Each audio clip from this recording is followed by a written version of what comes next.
What's going on, everyone? Model Deer Farmer back with you here today on the channel, and we're going to be doing a model review today of the International 1466 Out-Lugger 164 scale pulling tractor done up by Ertl. Now, I was really excited to get this thing because I wanted a nice older pulling tractor. We're going to be talking about it, taking a look at it today, and discussing what I like and don't like about it. So, first of all, this one came from Baumgars. That's where most of my pulling tractors end up coming from because that's the only place that has them around here that are for a decent price. Because sorry, Outlaw Truck and Tractor Pulling, at your souvenir trailer, these things are so expensive and I can't afford them. But with that out of the way, these things, like 10 bucks for them. So that's gonna be what you're kind of gonna want to pay. But this is, like I said, this is the 1466 Out-Lugger International Pulling Tractor. This is not the chase unit. This is just the normal one. So we'll be taking a look at this today. Like normal on these pulling tractors, it kind of is a cookie cutter type thing besides the hood. The hood's really kind of the only thing different. So we'll kind of start taking a look at things here. But you got your front rubber wheels with your chrome rims. Nothing too different there. You got your front red plastic weight bracket along with a silver tank there on the front. I don't believe any of the tractors I've had so far have that on there. So that's kind of a new cool thing we got on this older pulling tractor. When we come into the hood here, the hood is all decaled up here. But it's still looking pretty decent. The nice thing about it is it's a flat body. It's a flat body, and so it doesn't have as bad decal wrinkles as say the New Hollands sort of do, unfortunately. But got the Out-Lugger decal right there along with the black stripe International 1466. Now I will say that I like the cream stripe better. That's just the way I am. I don't like the black stripe. I would much rather take the cream stripe any day, like on that one. But it's still a decent looking pulling tractor, and I love that they were doing an older one. You got your different sponsors down there. So Ertl, Britain's, Monster Treads, Precision Elite, American Muscle, Giant Lightning, Prestige Collection, and Big Farm all down there as your sponsors on there. Top of the hood, you got a tall silver stack on there that's looking good. Very detailed hood on the top. You got all the creases and everything that you would have in there, and the vents kind of on there, as well as a cap in the top of the hood as well. You got the whole IH logo and stickers for the lights and grill up front on the tractor, and it's all looking good. And honestly, if you get rid of the back half of the tractor, that thing looks pretty darn good in my opinion. The back half is where I don't quite absolutely love it.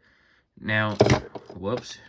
So the camera is kind of making this tractor look a little bit more orange than it really is because the lighting just isn't absolutely awesome. But you either get this or we turn those lights on and you get the whole world of blue, purple, terrible looking. But it shows the tractor color a little better. But we're going to go without that because I feel like this is a little bit more pleasing for your eyes. So on the back, we do have our 24.5 wide puller tires here. So those are kind of looking same standard throughout there with your chrome rims in the center. And you got different lugs in there that you can see. Nice detail throughout there.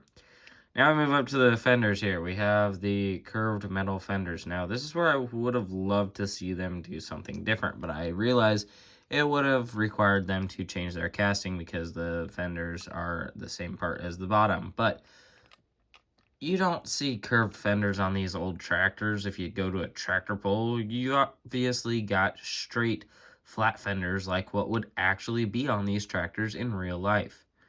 Not curved fenders like this. Like, come on, guys. We could have done a little better there. Moving over to the steering wheel here. Black painted steering wheel all throughout there. You got the red roll cage as well as the black puller seat in there. Not too much detail up here in the main control center of the tractor, but it is what it is.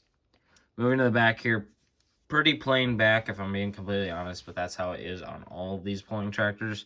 You do at least get the drawbar to hook up to the Ertl sleds if you want to.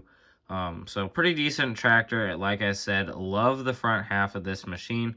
Just don't quite love the back fenders on it. Just not not super awesome on there. And yeah, that's about it. Bottom of the tractor here, made in China. Like I've talked about in other videos, there's only like 3 screws holding this thing all together. You take out those 3 screws and you have some other pulling tractors. You can fully customize these things with other pulling tractors. Like say you want a red frame for your New Holland tractor. You can easily take this hood off, take one of your New Holland tractors apart, put a blue hood on a red frame. Doesn't matter. You can pretty much do whatever you want. You don't want a different color roll cage, you can go ahead and swap that out with a different one. So you want a yellow one on here for some reason. You got your corn-fed racing pulling tractor. You can put a yellow roll cage on here. You can customize them however you want, kind of. And it's really nice that you're able to do that. It gives you some flexibility if you want to change some things around. But that's kind of it, all I got on this one. Hope you guys enjoyed the review of the Out-Lugger International 1466 1/64 scale pulling tractor made by Ertl. This one was one of the 2024 models. I really wanted to find one of the Alice Chalmers models from 2024 as well, but I never did find one. This was like the only old International one I ever found too. So I was a little bit disappointed in that. I would have liked to have the other International one from this year as well as the Alice Chalmers ones, because the Alice Chalmers one looked pretty darn cool. But maybe I'll still be able to find them. We'll see. But thank you guys all for watching. Make sure to hit that like button if you enjoyed the video. Also consider subscribing to the channel. That'd mean a lot to me. We're trying to make it to 4,000 subscribers by the end of March, so let's try and make that happen. Also, hit that bell icon so you'll be notified whenever I upload a new video, whether it be model farming related, American farming video game, or Farming Simulator 25. If you have any comments or questions or any ideas on what we should review next year on the channel, you can leave those down in the comments section below. But I hope you guys all have a great day. I'll see you later. This is Model Day Farmer. See you in the next one.